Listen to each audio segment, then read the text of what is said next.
우리 오늘 함께 볼 말씀은 갈라디아서 6장 7절에서 10절 말씀입니다. 갈라디아서 6장 7절에서 10절 말씀인데요. 저와 함께 교독하도록 하겠습니다.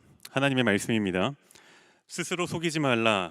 하나님은 업신여김을 받지 아니하시나니 사람이 무엇으로 심든지 그대로 거두리라. 죄를 위하여 심는 자는 육체로부터 썩어질 것을 거두고 성령을 위하여 심는 자는 성령으로부터 영생을 거두리라. 우리가 선을 행하되 낙심하지 말지니 포기하지 아니하면 때가 이름에 거두리라. 우리는 귀에 있는 대로 모든 이에게 착한 일을 하되 더욱 믿음의 가정들에게 할지니라. 아멘. 오늘 이 네 구절의 본문의 말씀을 가지고 여러분들과 함께 말씀을 나누려고 합니다. 여러분들 혹시 오늘이 무슨 날인지 아십니까? 어떤 날이요? 네, 오늘 그런 날인 것 같습니다. 근데 제가 생각했던 날은 특세 시작하기 하루 전날입니다. 그래서 오늘은 바로 본론으로 들어가려고 합니다. 여러분들 우리가 지난 갈라디아서의 이 말씀을 살펴보면서 이제 이 6장이 들어가면서 바울이 이제 갈라디아 교회를 향한 이 편지를 이제 마무리하기 시작합니다. 우리가 지난 시간 동안 이 갈라디아서 말씀들을 통해서 어떤 내용들을 들었는지 여러분들 혹시 다 기억이 나실까요?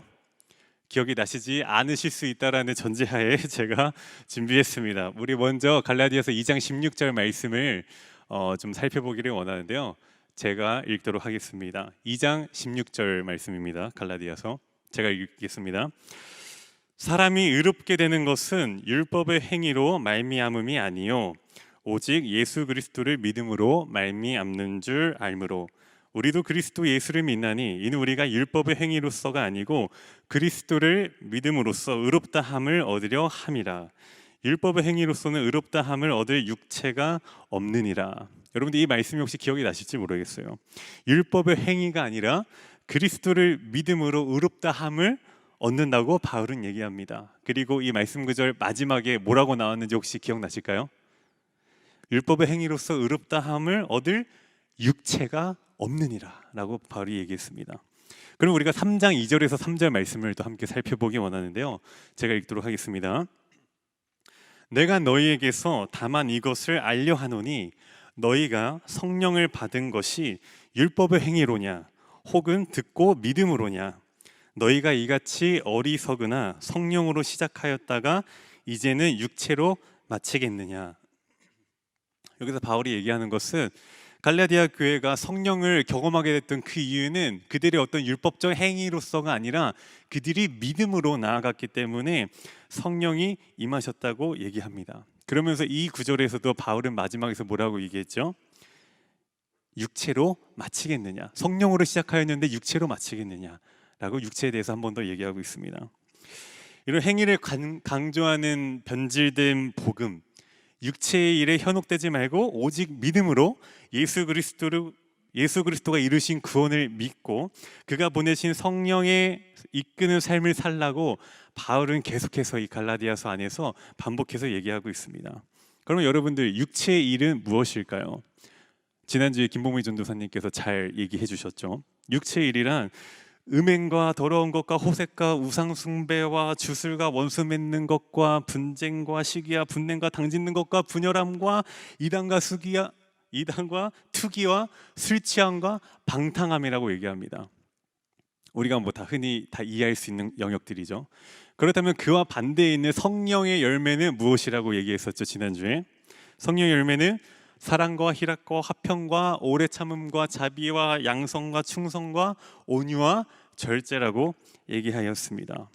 바울은 이 두 영역을 얘기하면서 육체의 일은 경계하고 성령의 열매를 맺는 삶을 살으라고 얘기합니다. 그러면서 5장 16절에서 17절 말씀을 보면요, 이렇게 나와 있는데요. 내가 이르노니 너희는 성령을 따라 행하라. 그리하면 육체의 욕심을 이루지 아니하리라. 17절에요. 육체의 소욕은 성령을 거스르고 성령은 육체를 거스르나니 이 둘이 서로 대적하므로 너희가 원하는 것을 하지 못하게 하려 함이니라. 육체의 일과 성령의 행하심을 대조하며 바울은 얘기하고 있습니다. 바울은 왜 갈라디아 교회에게 편지를 쓸 때 왜 이 내용들을 반복하면서 얘기하고 있을까요? 왜냐하면 이 내용이, 이 영역이 바로 우리 그리스도인들이 평생에 겪게 될 유혹이자 시험이자 이겨내야 할 영적 싸움이기 때문입니다. 이 싸움은 바울이 살던 그 시절의 교회에도 있었고 오늘을 살아가는 우리 현재의 교회에도 존재하고 있습니다. 여러분들 현재 우리의 삶의 모습은 어떠한지 한번 돌아볼까요? 여러분에게는 어떤 육체의 일이 여러분들이 성령에 행하는 대로 살아가는 데에 방해하고 있습니까? 혹시 그것이 이성과의 음란입니까? 아니면 돈을 사용한 어떤 투기입니까? 아니면 다른 사람을 향한 시기와 질투입니까? 이것도 아니면은 나는 그래도 중간은 가는 것 같은데 라고 생각하면서 스스로를 속이는 거짓말입니까? 겉으로는 그리스도의 제자라고 말하고 그리스도의 제자로 살아간다고 얘기하면서 막상 우리의 삶은 겉사람과 속사람이 동일하지 않는 모습을 발견할 때가 있지 않습니까? 우리는 이 영역의 문제 앞에서 저를 포함해 어느 누구도 자유로울 수 없습니다. 우리 청년부 같이 큰 공동체에서 이 큰 공동체 안에서 위험을 일으킬 수 있는 요소가 있는데 우리가 함께 만들어가는 이 공동체를 통해서 하나님이 우리에게 부어주신 은혜를 마치 개인의 은혜로 개인의 의로 여기게 되는 착각이 들 때가 있습니다.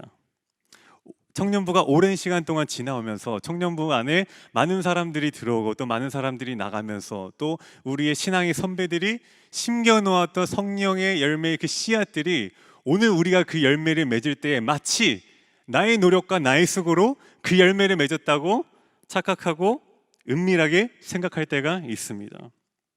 신앙의 선배들이 심어둔 이 열매를 우리 그 후배들이 누리는 것이야 너무나도 좋고 감사한 일입니다만 이런 과정이 계속해서 반복되다 보면 어느 순간에는 성령의 것을 심지 않고서 성령의 열매를 바라고 있는 우리의 모습을 발견할 때가 있습니다. 성령의 것을 심지 않고서 우리의 삶의 육체의 일에 묶여 있으면서 성령의 열매를 맺을 수 있다라고 잘못된 믿음이 생기기 시작합니다. 더 나아가서는 더 심각하게는 이제는 아무것도 하지 않으면서 그냥 그 공동체에 그냥 몸만 담고 있으면 나는 그 열매를 맺을 수 있는 사람이야라고 생각하는 그런 도둑놈 심보가 우리 안에 생기는 것 같습니다. 지금 이 얘기를 들으면서 아니야 하는 분들이 있을지도 모르겠습니다만 이런 착각과 이런 무지함은 언제 어디서나 누구에든지 우리 중 어느 누구에게도 일어날 수 있는 일입니다. 어느 누구도 이 문제에서 우리는 자유로울 수 없습니다. 육체를 위하여 심을지 성령을 위하여 심을지 이는 그리스도인의 매일의 인생 속에 매일의 삶을 살아가는 우리의 삶의 모든 순간순간마다 찾아오는 싸움입니다. 그리고 우리는 이 싸움을 피하지 않고 결코 우리는 이 싸움을 피할 수도 없고 우리의 호흡이 닿을 때까지 우리는 이 싸움을 계속해서 싸워야 합니다. 8절 말씀을 보면요 이렇게 나와 있습니다. 오늘 우리가 함께 읽었는데요. 자기의 육체를 위하여 심는 자는 육체로부터 썩어질 것을 거두고 성령을 위하여 심는 자는 성령으로부터 영생을 거두리라. 우리가 어떤 선택을 하든지 우리가 육체의 일을 선택하든지 성령의 일을 선택을 하든지 우리의 선택에 따른 그에 맞는 결과는 분명하게 우리의 삶에 남겨진다는 것을 바울은 얘기하고 있습니다. 이런 싸움에 대해서 바울은 자신의 영적 아들로 생각하는 디모데에게 이렇게 얘기하였습니다. 디모데전서 6장 11절에서 12절 말씀을 보면요 이렇게 나와 있습니다. 오직 너 하나님의 사람아 이것들을 피하고 의와 경건과 믿음과 사랑과 인내와 온유를 따르며 믿음의 선한 싸움을 싸우라. 영생을 취하라. 이를 위하여 내가 부르심을 받았고 많은 증인 앞에서 선한 증언을 하였도다. 우리는 흔히 예수님을 믿으면 그냥 복 받는다고 생각하는 분들이 우리 안에 아직까지 있을지도 모르겠어요. 근데 그리스도인의 삶이란 그저 느긋하게 하늘로부터 주시는 평안과 화평을 이 땅에서 누리는 것이 아니라 그것들은 우리가 나중에 하나님의 나라에 가서 누릴 수 있는 것들이고, 우리가 이 땅에서 그것들을 누리는 것이 아니라 이 땅에서는 우리는 선한 싸움을 해 나가야 합니다. 이 싸움은 우리를 힘들게 할 수도 있고, 우리를 지치게 할 수도 있고, 우리가 생각했던 것보다 훨씬 더 우리를 세상적으로 비참하게 만들 수도 있습니다. 내가 이렇게 비굴하게까지 선함을 위해 싸워야 하나 생각이 들 정도로 우리는 이 싸움을 싸워야 할지도 모릅니다. 그래서 바울은 9절에 이렇게 말씀하고 있죠. 9절 말씀 함께 볼까요? 우리가 선을 행하되 낙심하지 말지니 포기하지 아니하면 때가 이름에 거두리라. 그리고 10절 말씀도 함께 보겠습니다. 그러므로 우리는 귀에 있는 대로 모든 이에게 착한 일을 하되 더욱 믿음의 가정들에게 할지니라. 이 선한 싸움을 살아가는 데에 우리가 포기하고 그냥 그만두고 싶어하는 상황들이 생길 수 있을지 모르겠지만, 바울은 그래서 우리에게 이렇게 권면하고 있죠. 포기하지 말라고, 낙심하지 말라고. 근데 바울이 이렇게 말할 수 있는 근거가 무엇일까요? 바울은 어떻게 갈라디아 교회에 이렇게 얘기할 수 있을까요? 왜냐하면 바로 그가 만난 예수 그리스도가 있기 때문입니다. 왜냐하면 바로 그가 듣고 경험했던 복음이 그에게 있었기 때문입니다. 아무 죄 없으신 이가 옷이 찢기시고 옆구리에 창이 찔리고 머리에 가시 면류관이 씌워지고 그 십자가에서 처절하게 비굴하게, 우리가 아까 찬양 불렀죠. 호산나 호산나 구원의 주 하나님 찬양 받으실 주님. 예수님께서 예루살렘에 입성하실 때의 모습을 여러분도 혹시 기억하십니까? 나귀를 타고 그때 그 이스라엘 사람들이 그 종려나무 가지를 흔들면서 호산나 호산나 다윗의 자손이여, 저분이 우리의 구원자이다, 우리의 메시아이다 라고 얘기했는데, 그 사람들이 예수님을 비참하고 처참하게 십자가에 못 박았습니다. 우리가 복음에 대해서 다시 한 번 더 기억하고 생각할 때에, 복음은 그냥 우리의 손에 들려진 것이 아닙니다. 피 흘리신 이가 있으셨기 때문에, 찔리신 이가 있으셨기 때문에 오늘 우리에게 이 복음이 들려질 수 있는 것입니다. 그래서 바울은 이제 그 죽으신 이가 부활하심으로, 단순히 죽고 끝난 게 아니라, 땅에 묻혀서 끝난 것이 아니라, 그 예수님께서 부활하심으로 그가 십자가에서 이루신 그 완전한 의가 우리에게 칭이 되어서 우리 성령의 내주하심에 따라 성령이 행하시는 대로 순종하며 이 선한 싸움에 있어서 승리할 수 있는 능력과 은혜를 공급해 주신다고 말하는 것입니다. 그렇게 이 험난한 시대를 살아가는 우리 청년 그리스도인들이, 오늘 내가 살아가는 이 신앙인의 모습과 나의 삶의 모습이 내가 원하던 모습이 아니라 할지라도, 내가 원하던 그림이 아니라 할지라도, 내가 기대했던 응답이 아닐지라도, 우리는 결단코 이 선한 싸움을 포기하지 않고 성령의 행하심을 따라 살아가면 분명히 반드시 하나님의 때에 하나님께서 우리 안에 역사하시며 성령의 열매를 맺게 하실 줄 믿습니다. 어떠한 모습과 어떠한 모습의 유혹과 우리의 마음을 어렵게 하는 공격이 찾아올지라도 우리는 그에 굴복하거나 그에 순복하거나 엎드리는 것이 아니라 악에게 지지 말고 선으로 악을 이기며 이 선한 싸움을 다 싸워나가는 우리 사랑의 교회 청년부 되기를 간절히 소망합니다.